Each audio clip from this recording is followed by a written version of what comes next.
Hi, I'm Robert Lauder, the founder and CEO of Tax Deferred Solutions.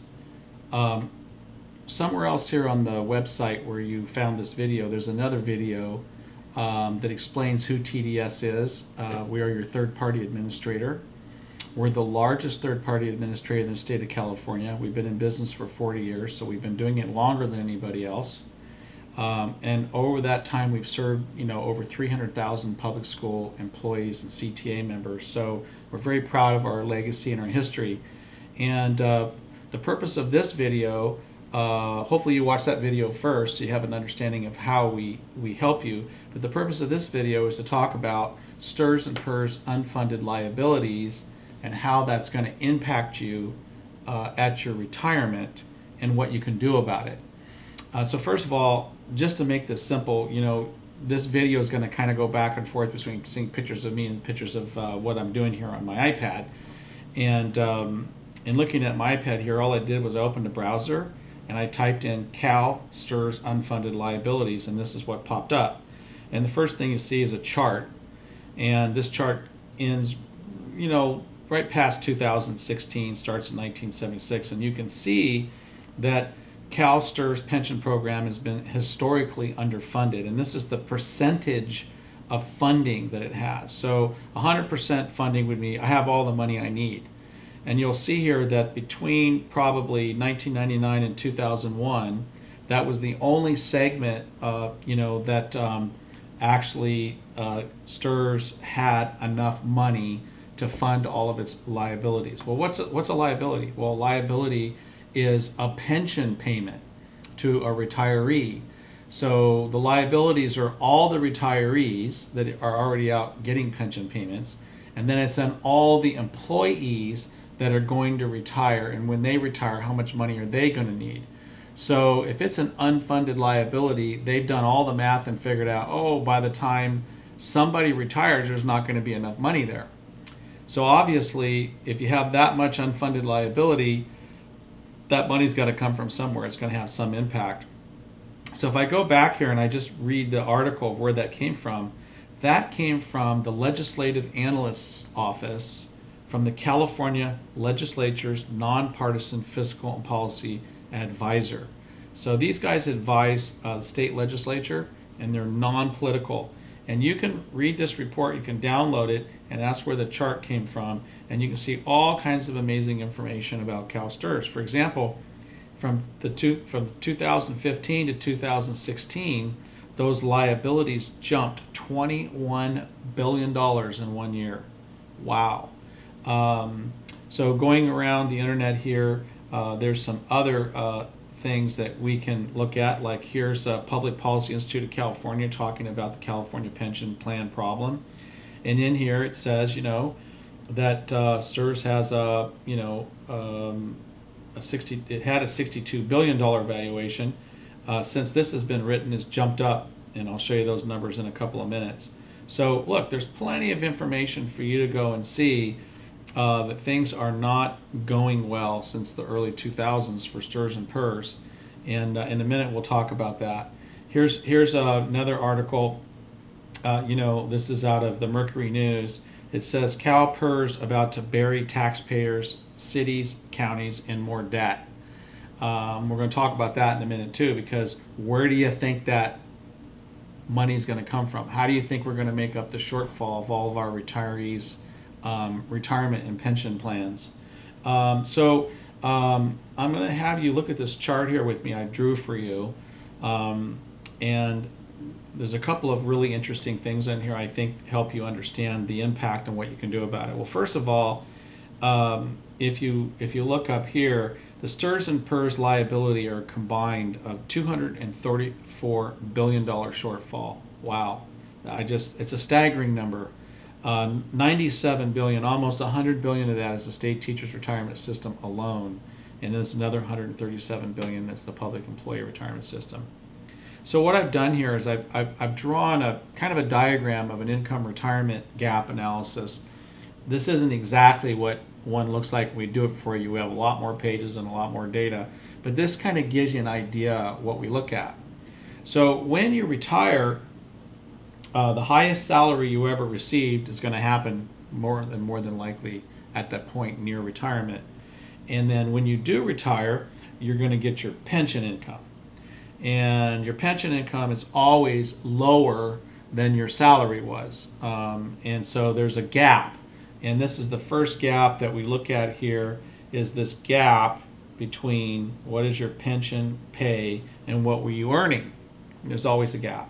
Now, if you have a two-income family, the spouse works, or the spouse has a pension or doesn't have a pension, all those factors are taken into consideration. We look at it as a combined unit. But for the purpose of simplicity in this discussion, let's just say we're looking at one person's salary versus their pension.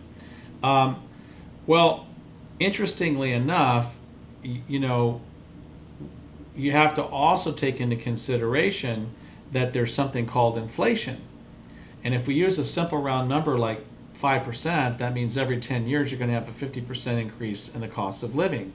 Well, even if it was only 2.5%, every 10 years you'd have a 25 to 30% increase in cost of living. So the reality is the gap is really even higher over time, especially if you retire early at 55. That gap can grow and grow and grow just because of inflation. So now up here at the top we have this actual need. Well, what that is that this is how STRS and PERS are going to get funded. And they're going to get funded by increased taxes. It's the only way they can do it.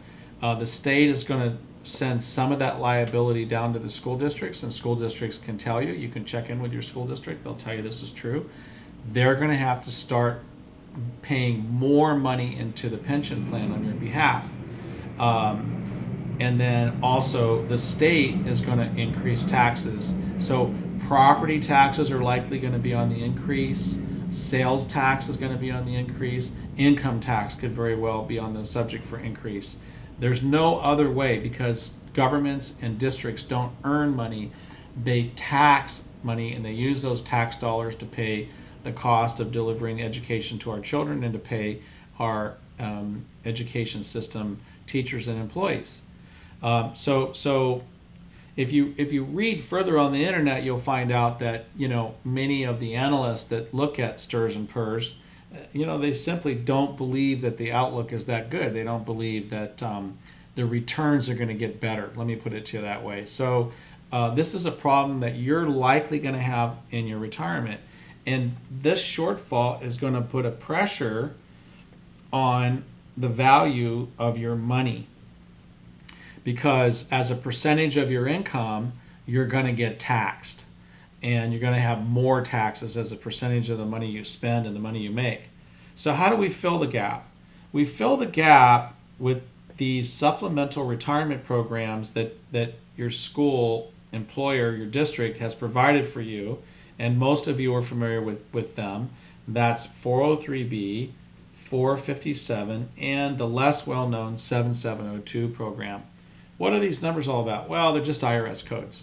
And these IRS codes deal with tax exempt statuses. So in the case of 403B and 457, comes out of your paycheck pre-tax.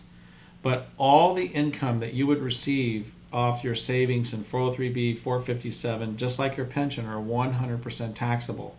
So this has the impact of putting you into a taxable tax bracket. And if taxes go up, your taxes are going to go up. And that's going to create that downward pressure I talked about on your value of your pension income. And then there's a 7702 program, which is a program where all your income derived from that program is not taxable. So we think that in most portfolios, some amount of money should be in your 7702, because anything we can do to decrease that tax liability is going to increase the amount of money power that you have to buy and live with. And so if you look down below this video, you'll see links where you can get a STRS and PERS analysis, so we can find out exactly what your pension income is going to be when you retire, and explain all the various different options. And some options pay more than others, so there's reasons for these options, and you need to understand them, because you got to know what's that pension income number going to be. Then we can calculate a retirement income gap for you, and we can show you where the gap is, And then we can do a 7702 comparison, and you can look at 403B, 457, and 7702 and see which tools are the best and how you should apply it. 7702 doesn't work for everybody, but probably about 70% of the time we can fit it in there in a way that's really beneficial. 30% of the time we can't, but you need to know. So that's the reason for that analysis. So you get STRS and PERS analysis, gap analysis, 7702, and really get a handle on this shortfall of PERS and STRS. And then finally, there's also a little mortgage piece down there, because there's a program called California HFA, or we call it CalHFA, and we're experts on CalHFA. And CalHFA provides additional state funding. Even if you make as much as $70,000 a year, you could qualify for additional state funding for help with the down payment on a home and things like that. Also, if you need debt consolidation, you want to pay off credit card debt and get those, the debt payments down and the amount of money you're paying in interest down, you can click that button and somebody can assist you where you can go to get the best deal, where you can go to find out how you can take advantage of those programs, which are taxpayers paid, so they're there for you.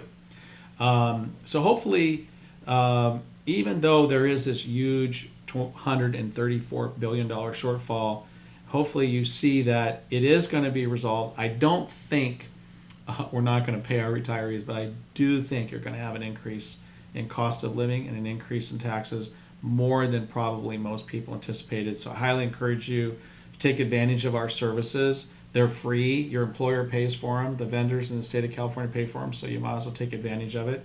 And let's figure out what your gap is, and at least you know what your goal is and what you need to shoot for to fill that gap. I hope this has been helpful, and appreciate your time. Thank you.